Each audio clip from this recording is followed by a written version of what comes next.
Ijele do hama federal government in the Obodoukwu omepulu chukwu ojikenye me n'Obodoukwu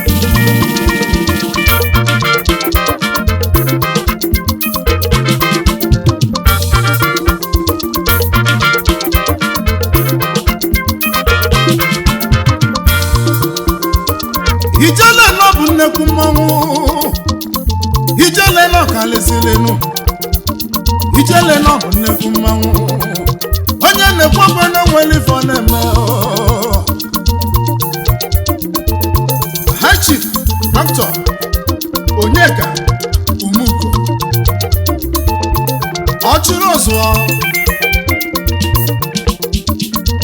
odozi obodo onye zọpụta ụmụ ogbenye ojide onye nwanne ya ọgaranya nwere obi salịsalị ezeomọgụ n'Obodoukwu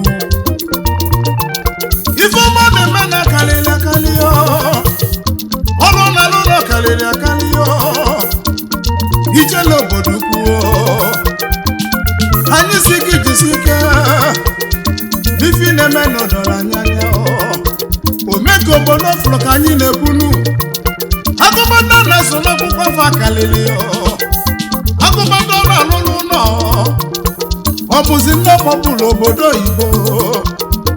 ọ bụzi ndị ọ na-enye nri ịbatazie n'Obodoukwu dịziga London ụzọ niile n'ọnụ sigonya street light ebe niile ọkụ na-enwu n'elu na-enwu naanị Obodoukwu adịgo mma ọ bụ onye mezili nye ọ bụ Ijele Obodoukwu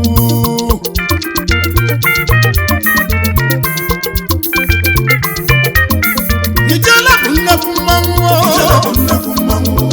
nnekwu odogwu Odogwu eji eje mba Ijele Obodoukwu Ijele do hama nnekwu mmanwụ bata federal government in the Obodoukwu obere mmanwụ eriri ọsọ omepulu chukwu chifu onye bụ ụmụ ojikenye me n'Obodoukwu mana eziokwu mma wuchielu nwoke ka ebụrụ m ịba wuchielu ka ngwazi ụlọ ifemili ji betibe egwu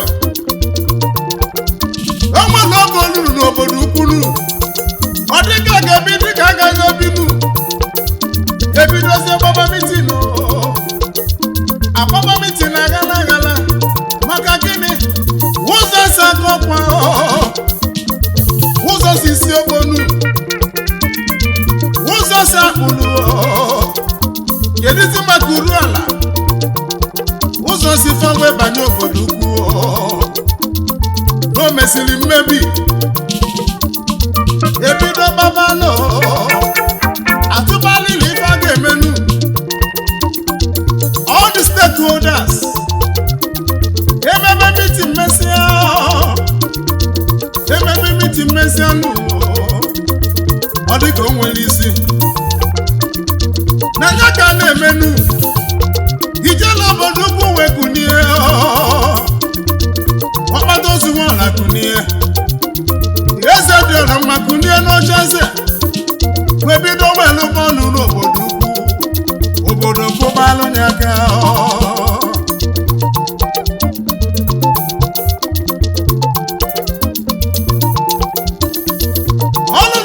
echiche n'Obodoukwu ma tata ma echi ọka na-alụ na-aga n'iru Ijele na ọbụ nnekwu mmanwụ Ijele na-ekarịsịrị